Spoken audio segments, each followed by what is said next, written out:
안녕하세요. 안녕하세요. 네.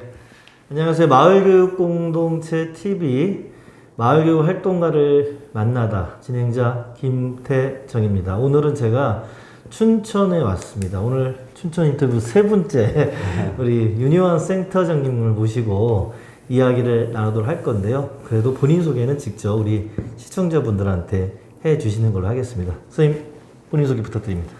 예, 안녕하세요. 춘천에 살고 있는 윤영이라고 합니다.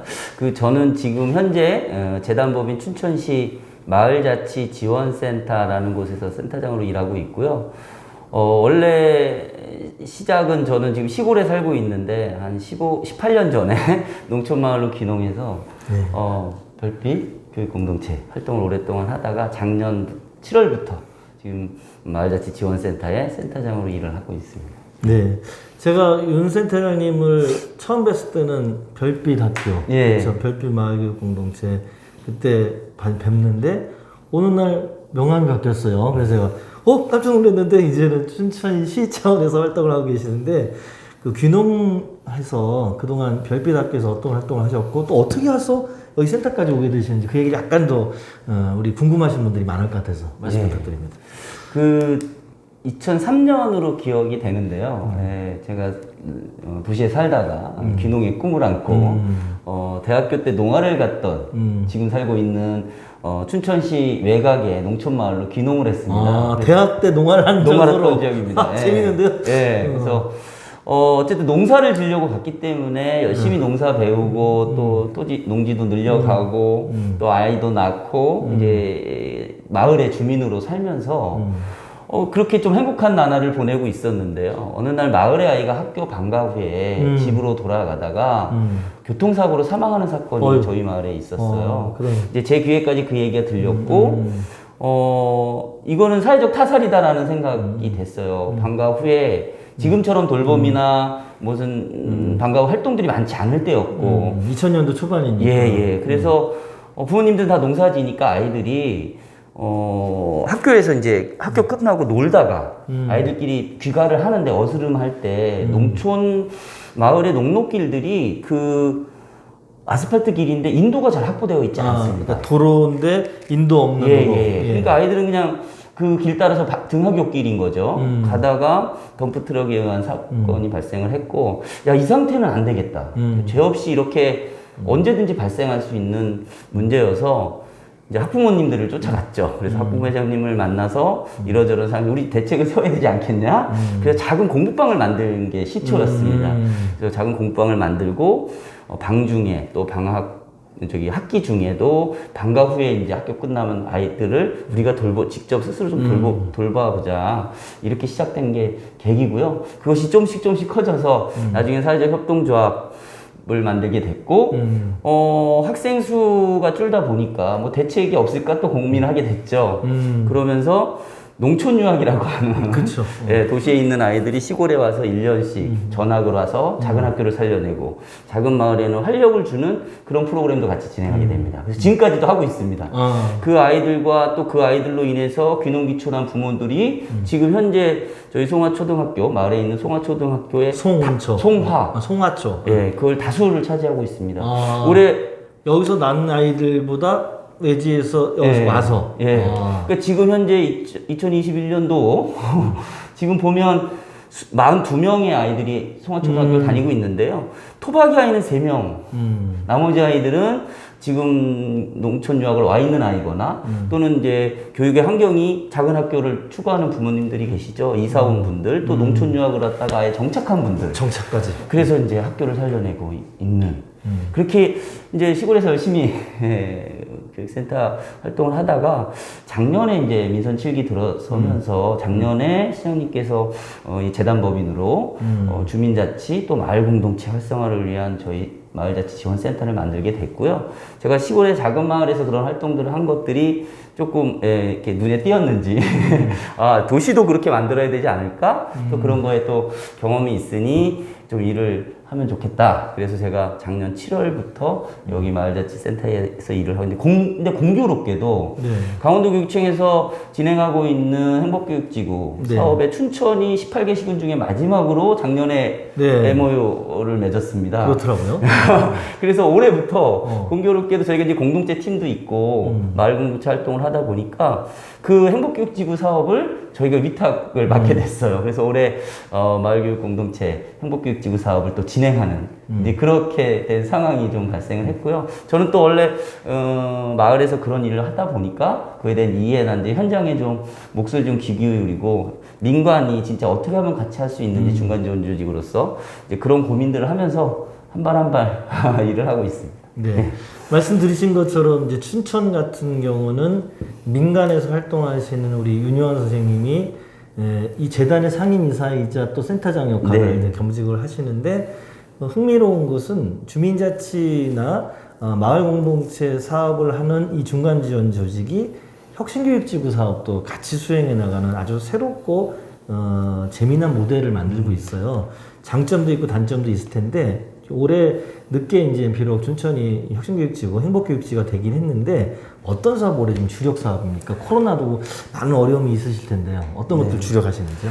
그동안 사실 강원도교육청에서는 그 행복교육지구를 비롯해서 엄마을 학교라든지 학교협동조합 또 마을 선생님 이런 사업을 거의 6, 7년 강원도 곳곳에 마을교육 공동체를 위해서 씨앗을 뿌렸거든요. 저도 그거에 일원으로서 활동을 했고 또 같이 모여서 그런 전망들도 같이 고민하고 이랬던 역할을 했었는데요. 막상 이걸 맡게 되니까 18개 시군의 행복교육지구 사업을 좀 들여다보게 됐고 춘천은 어떻게 가면 좋을까 그러던 중에 위탁을 맡게 돼서 저희는 올해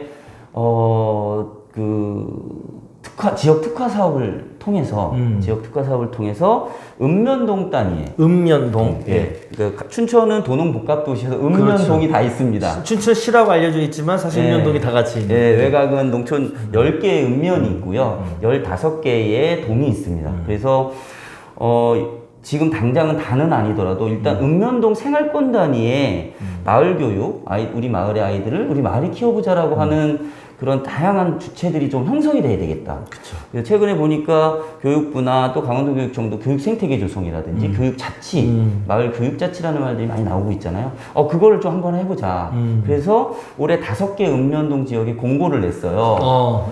그랬더니 12개가 들어온 겁니다. 예산은 5개만 준비했는데. 그거밖에 없는데. 그래서 그 중에 이제 선별해서 그래서 항의도 많이 받았어요. 왜냐면 우리는 왜 따라섰냐.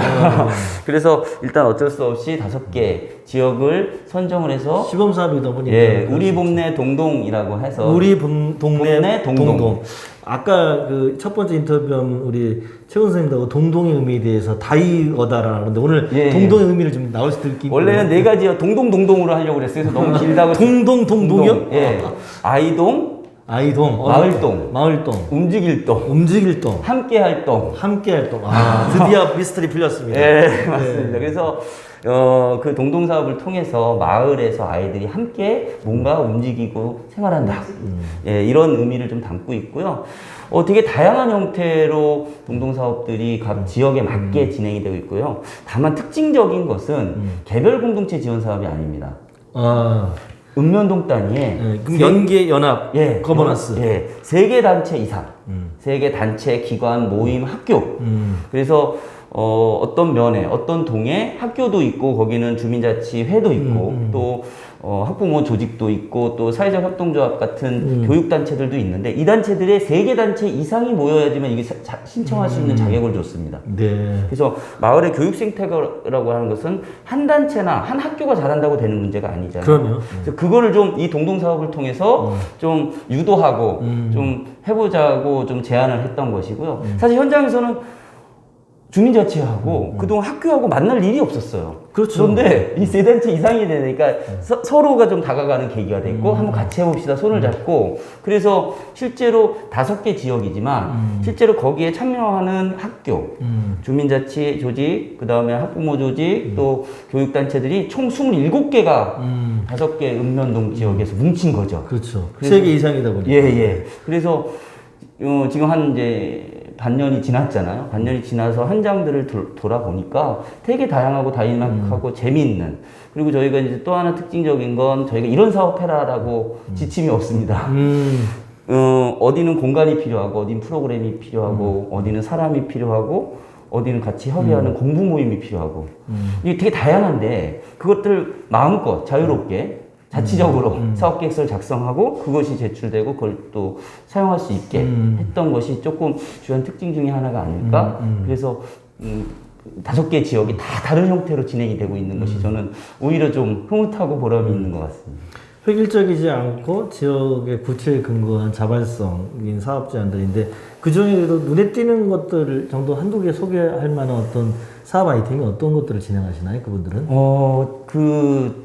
퇴계동에 있는 퇴계동에 퇴계동이 강원도에서 제일 큰 동입니다. 5만 명 정도 되는데요. 크네요. 거의 서울에 있는 웬만한 동 사이즈인데요. 예. 그래서 강원도에서 가장 큰 동이고요.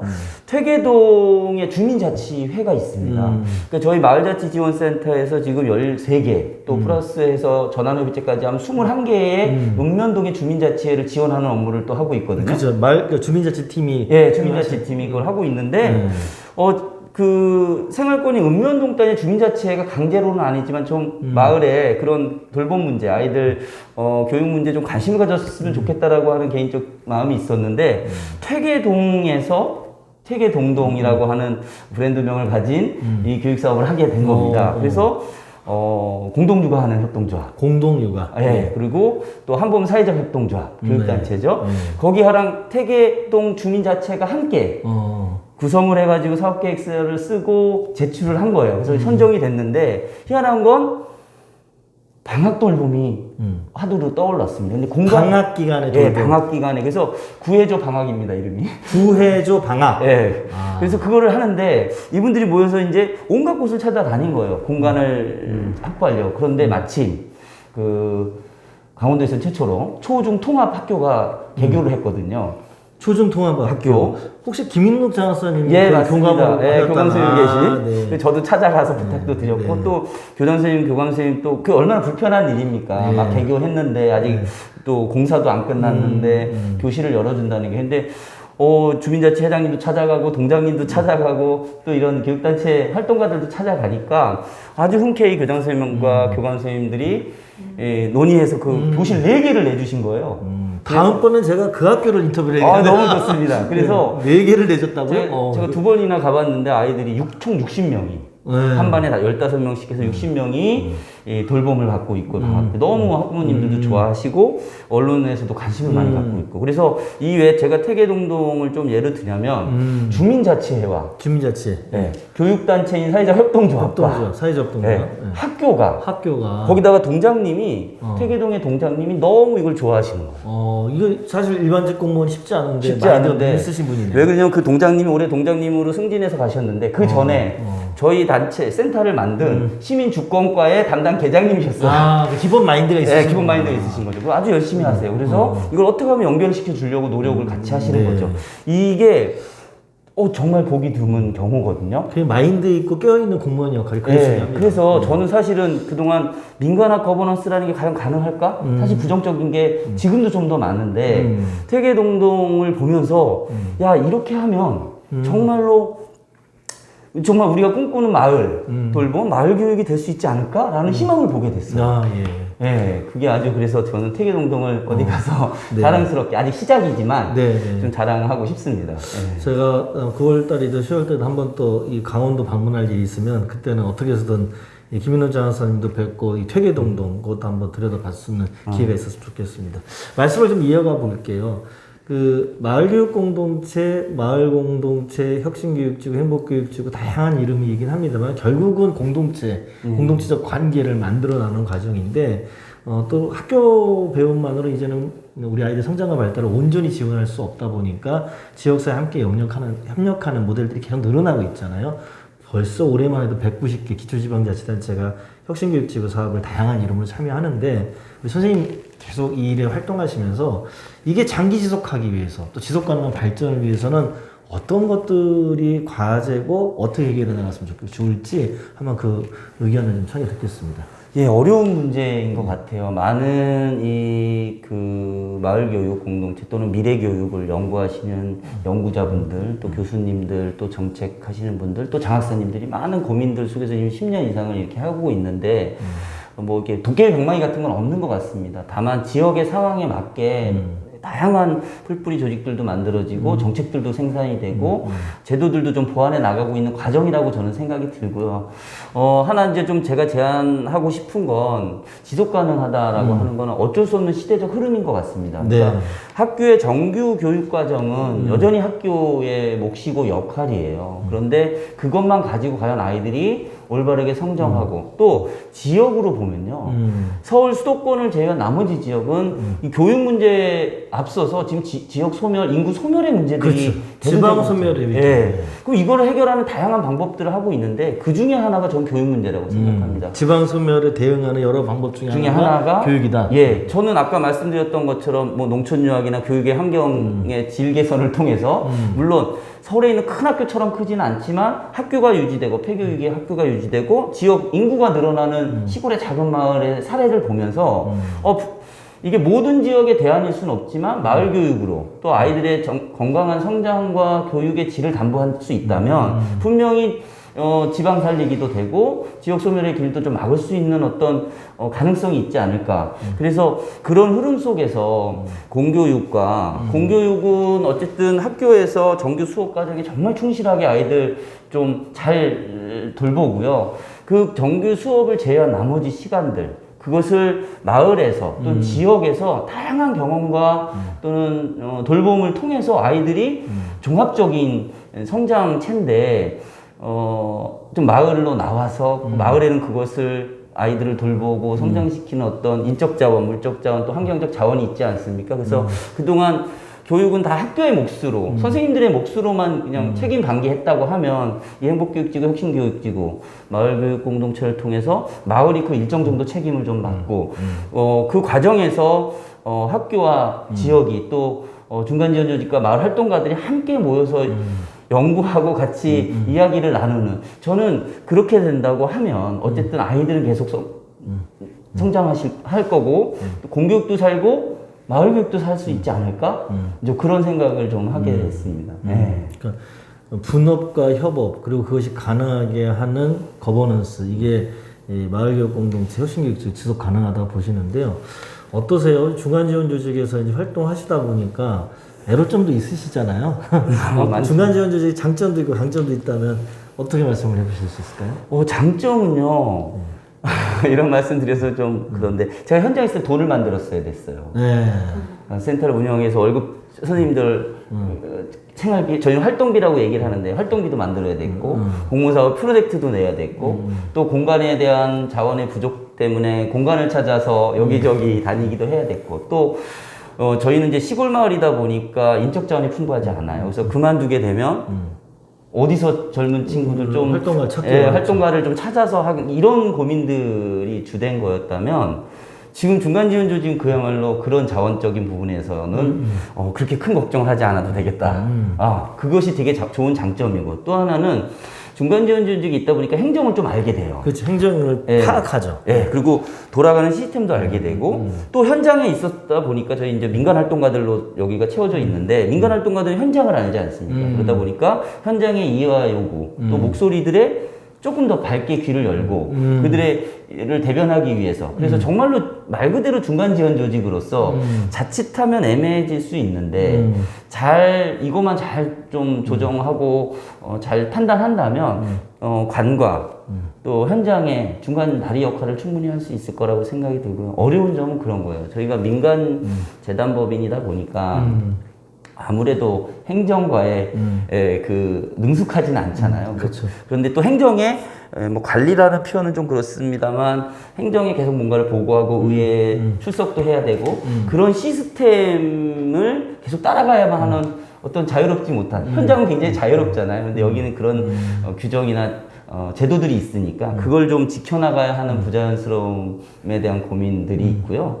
자칫하면 저희도 이제 현장에서 막 이제 그 민원도 받고 왜 이런 건 안 되냐 저런 건 안 되냐 이러고 또 행정에서 너무 또 풀어주는 거 아니냐. 대표적인 예로 제가 현장에 있을 때 이런 여러 가지 공모 사업들 중에 제일 아쉬운 것던 게 우리가 무슨 평가만 하면 사람을 키우지 않는다라는 건 자체적으로 맨날 평가를 하는데 실제로 그러면 저희는 지금도 여전히 사람을 키우고 있나라고 봤을 때 아까 동동사업을 하는 건 사람이 일을 하고 마을 활동가들이 일을 합니다. 근데 그 봉사와 희생만 강요하면 안 되겠다. 그래서 시에 이걸 담당하는 계장님, 과장님을 설득시켜낸 것 중에 하나가 뭐냐면 총 저희가 지원하는 사업비의 30% 이내에서 마을교육 활동가, 동동활동가의 인건비를 쓸 수 있는 걸 만들었습니다. 그래서 지금 5개 읍면동에 5명의 교육활동가들이 매월 모여서 같이 협의도 하고 또 현장에 가서 공모 사업인데도 그 안에 그런 걸 넣으셨어요? 아니면 예, 공모 사업입니다. 공모비인데도? 예. 이 공모 사업에도 이렇게 활동비나 인건비 책정이 가능하다는 또 새로운 또 네. 전형을 만드셨기 때문에 이건 널리 알려져야 될 것 같아요. 네, 그래서 30% 이내에 쓸 수 그렇죠. 있다는 거니까 그래서 한 110만 원 정도까지도 월 인건비. 사실은 이게 본업으로 하기에는 적은 금액이지만 그렇죠. 턱도 없죠. 예, 마을교육 활동가들 입장에서 그 일을 하는데 활동하고 움직이는데 아주 요긴하게 쓸 수 있는 돈이거든요. 최소한의 어떤 예. 그거 하고 또 하나는 그런 거죠.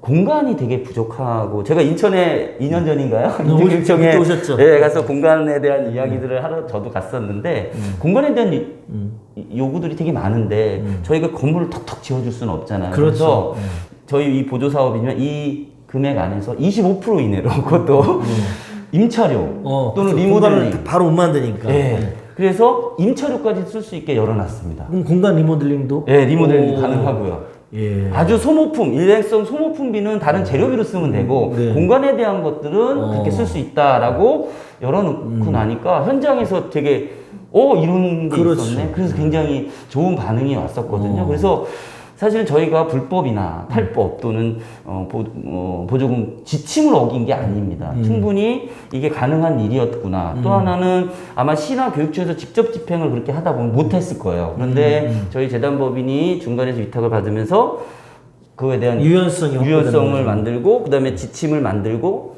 크게 어긋나지 않는 한에서 현장 중심의 지원 사업을 해야 되겠다라고 하는 것이 어떻게 보면 제가 여기 와서 중간 지원 조직으로서 이 행복교육지구를 맡으면서 제일 뿌듯한 일 아닐까? 그리고 이것이 계속 유지될 수 있게 좀 더 노력해야 되겠다 이런 생각을 합니다. 예. 네.